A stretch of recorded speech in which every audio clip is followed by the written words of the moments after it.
I think it's fair to say at this point that crypto in 2022 isn't anything like I thought it would be when I got in that 2013 to 2014 period.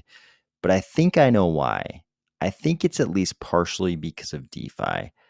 DeFi has resulted in hyper financialization of crypto, and this has been compounded by creative developers who haven't been able to resist the siren song of hyper ponzification of DeFi. While this sounds bad enough, the insatiable hunger for more and more hyper ponzified DeFi platforms has continuously and ravenously gobbled up a huge chunk of the crypto project building resources that could have been aimed at real world use cases. I don't know if there's a solution to any of this, but I do think it's important we're honest with ourselves about what's actually going on here. Ready? Let's go.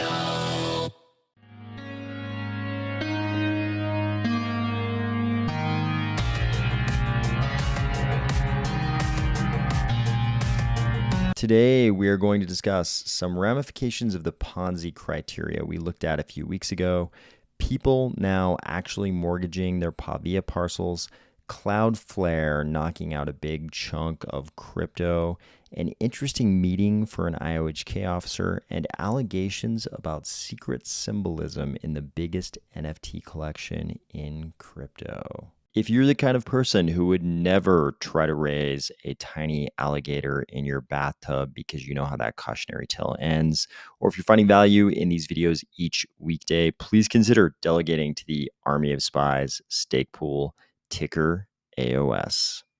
You'll probably remember this tweet we looked at several weeks ago from former CTO at SushiSwap, former Ethereum core developer at Consensus, Joseph DeLong. He put it pretty simply. He said, if the protocol doesn't work without a reward token, it's a Ponzi scheme. End of sentence. End of concept. If the protocol wouldn't actually work in the absence of the reward token, it's a Ponzi scheme. And I like that he used this label reward token because it doesn't really matter if it's sort of labeled as a governance token, if there's some kind of, no pun intended, token voting, rights attached to the token. If it's your reward for doing whatever you're doing in the DeFi protocol, it's a reward token. And if the protocol doesn't work without that reward token, you have to consider maybe Joseph DeLong is right. Maybe that's a Ponzi scheme. I think what's happened is that we had this period in crypto prior to DeFi. I mean, you could argue that all of crypto is DeFi since we're doing transactions and all of these crypto assets have financial value. Granted, you could say that all of crypto is DeFi because it's really kind of a financial network of sorts. But before we had these DeFi protocols proper, like we think about them today, we had this period when crypto was about normal economic transactions, not these super exotic transactions we do in DeFi today, but just normal transactions. Like we thought, hey, one day I'm going to go buy a cup of coffee. Maybe the year that will happen will be 2022. This is me thinking this in 2013, 2014 when I first got into Bitcoin. I was thinking, surely in 2022, when I go to buy things like coffee, I'll be paying in Bitcoin. It makes sense. This asset is disinflationary, no central bank has control of the monetary policy, and it's super easy to transfer back and forth. In those days, we could even say it was cheap to transfer Bitcoin back and forth, if you can believe that.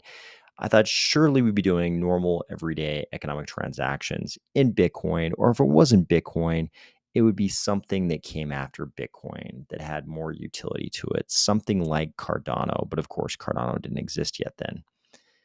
I didn't ever imagine that these exotic, hyper financial transactions would have such a huge role in crypto, and that so many of them would possibly fit into a definition of a Ponzi scheme like this. I think the relationship between crypto and DeFi is in some ways like that urban myth archetype of the guy who like gets his first apartment and then he goes to the pet store ostensibly to buy a puppy or some other normal pet, sees that he can buy baby alligators. Why not? Why get a puppy when you could get baby alligators and raise them in your bathtub? So he gets a couple of baby alligators, puts them in his bathtub, and pretty soon they've outgrown the bathtub and he's got an alligator farm on his hands because the alligators have just kept eating and eating and eating. Their appetites were insatiable. It started out with feeding them little goldfish or something like that, little betas, and it was charming the way the tiny baby alligators hunted the goldfish in the bathtub, but they got bigger and bigger and bigger. Now he's feeding them like whole raw chickens. The bill to feed the alligators is gigantic. He can't even do anything else in his apartment. He can't buy a new house. His whole life is devoted to feeding the alligators that have now taken over the bathroom. This is a little bit like what's happened with DeFi and crypto. The problem is the appetite of and for DeFi is insatiable. People love DeFi, and DeFi loves to get bigger and bigger. Developers love to keep building DeFi projects.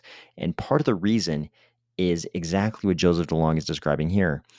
It's because you can build a DeFi project as a very, very complicated Ponzi scheme with reward token.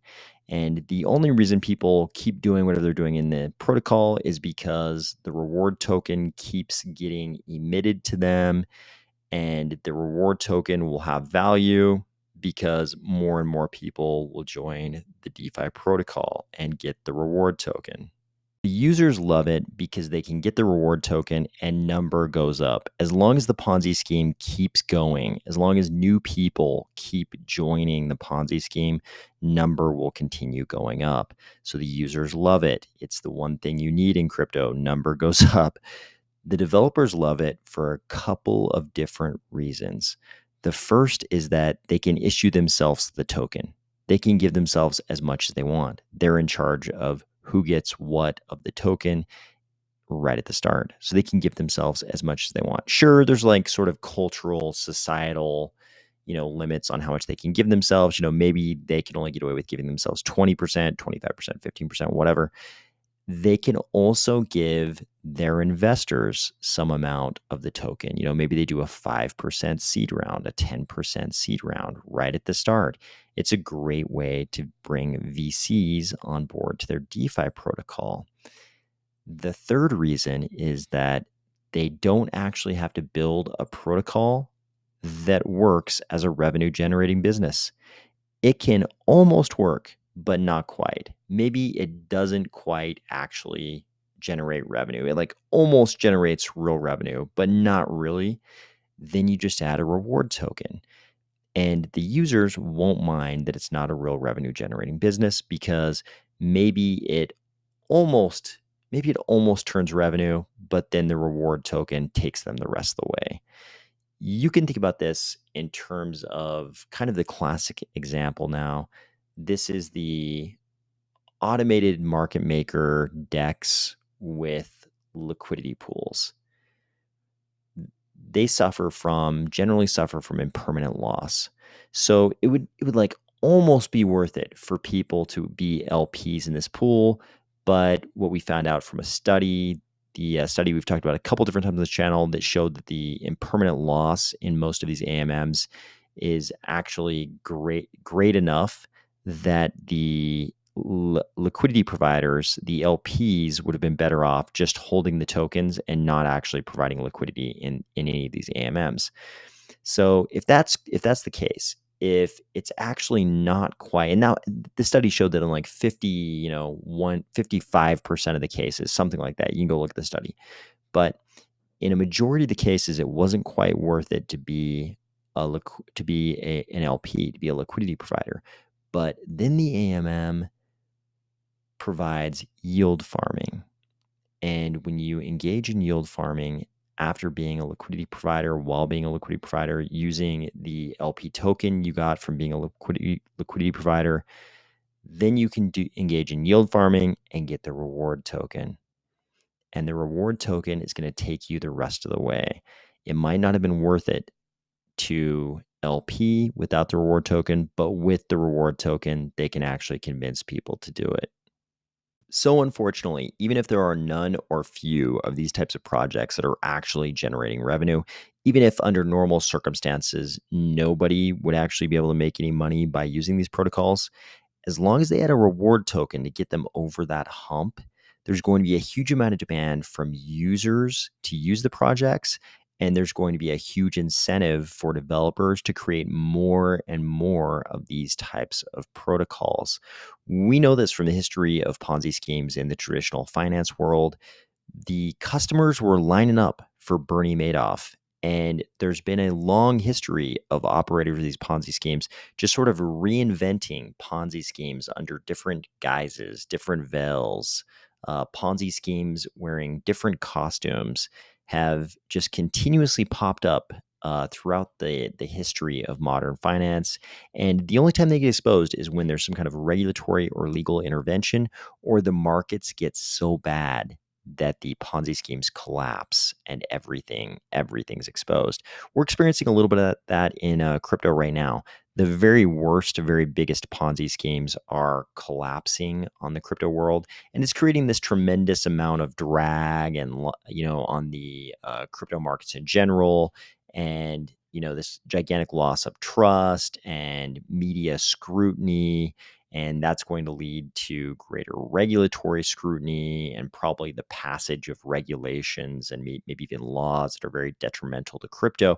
So it's kind of a mixed blessing and curse. When we have this cleaning out of the system, the very worst Ponzi schemes are exposed when the market's like this, but also at the same time, it has this detrimental effect on crypto. It's also a bit of a double-edged sword. When we don't have these kinds of market conditions where the worst Ponzi schemes get exposed, it seems like these highly Ponzified DeFi projects just seem to grow and grow and multiply like the alligators in the bathtub. They just get bigger and more numerous, and they eat up huge chunks of the project building resources in crypto that could have been put towards these real world use case projects. I mean, we do have some real world use case projects. We have quite a few in Cardano, maybe a disproportionate amount in Cardano, and we've got some in the rest of crypto as well, of course. But we've got a much larger number of these Ponzified DeFi projects. They're a much bigger, piece of the whole pie of crypto than the real world use cases. And maybe if we didn't have quite so many of these Ponzi schemes, we could actually do more of the real world stuff that would make the mainstream look at crypto in a new light. That would make them say, oh, now I get it. Now I understand why you guys were so fascinated with crypto all these years. It's actually going to change the way I do certain things, just like the way the internet changed the way I do so many things in my daily life. In other news, you might have noticed today that we were struck once again by the curse of internet infrastructure centralization. This poster said, "Gotta love seeing 95% of the crypto ecosystem down because of a Cloudflare outage. Very decentralized. Great work, guys."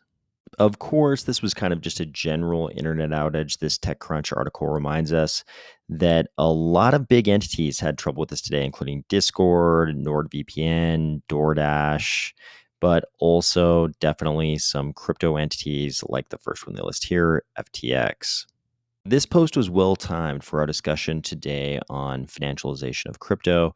They say a Pavia.io estate has been posted as collateral for a loan amount of 2,000 ADA. This is from Fluid Tokens. They say it was the loan duration was 60 days and the interest rate was 4%. And I believe this is just an interest rate for those 60 days, not an annualized rate. So it looks like somebody down here is purporting that they calculated the annualized rate at something more like 24%. So it looks like we have finally reached that point when people are actually mortgaging their Pavia parcels now. Here's some interesting news. Dirk Hohndel, who's the chief open source officer at IOHK, recently sat down with Linus Torvalds at the Open Source Summit. You're probably aware Linus Torvalds is the guy who created Linux, and Pride Stake Pool down here reports these keynote conversations between Dirk and Linus appear to have been happening at the Linux Foundation regularly since at least 2013. What I think is really interesting about IOHK is lately they've been pursuing the strategy of hiring people who could create some very interesting relationships long term. This relationship here with Dirk Hohndel and Linus Torvalds having these keynote conversations going back almost a decade. If you wanted to be tight with the Linux Foundation, and I think that would be a plus for pretty much any crypto project out there, this would be an excellent move to hire Dirk Hohndel. So good work, IOHK. One last item. There is a video out alleging that the Bored Ape Yacht Club, which you probably know is the biggest, most high-profile NFT collection in all of crypto, that the Bored Ape Yacht Club is full of hidden Nazi symbolism. And what's interesting about this is that one of the founders of Bored Ape Yacht Club is Jewish. I believe their financier is Israeli. Other members of the founding team are Pakistani and Cuban. So it's not very consistent with any idea that they're actual proponents of any kind of Nazi or racist ideology. What the video is alleging instead is that this is just kind of epic 4chan level trolling of the crypto space by the founders of this project. Why they would do that is kind of unclear, whether it's just for the sport of trolling or if it, in some way helped with the rise to popularity of the collection. That part is unclear.